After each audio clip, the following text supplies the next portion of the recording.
word cost this podcaster big. How a simple definition, just one word, could have saved giant headaches and literally tens of thousands of dollars. Hi, I'm Gordon Firemark, the podcast lawyer, and I help creatives and business people in the podcasting industry cover their legal bases and protect themselves and the things they create.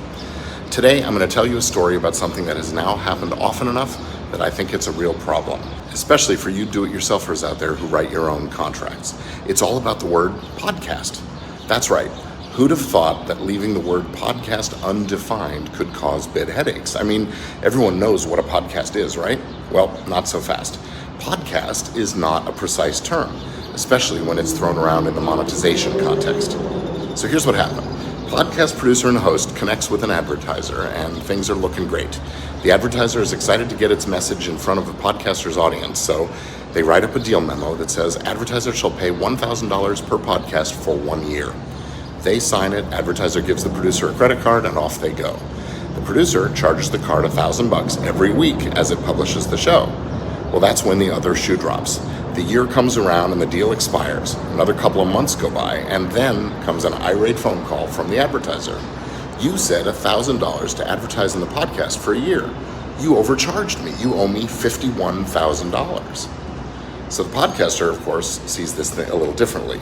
I said $1,000 per podcast. There have been 52 podcasts in the past year. So what happens? Well, a chargeback on the credit card. Advertiser contacts the credit card company and disputes the charges. Credit card company pulls the entire $52K out of the bank accounts. Now, only it's not in the bank accounts. It's been spent. So now, podcaster has a bank coming after him for overdrafts. There's a he said, she said pissing match and ultimately a lawsuit that cost everybody way more than just the $50K in dispute. Ultimately, they settle the case and everyone winds up really unhappy.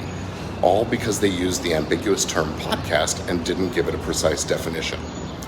It could happen with any other undefined term you use. Ad, campaign, season.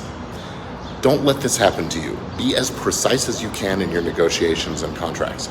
The good news is you don't have to wing it or guess at how to write things up. If you need contracts for your podcast, have no fear. You can find a treasure trove of affordable lawyer-drafted forms and templates over at podcastlawforms.com.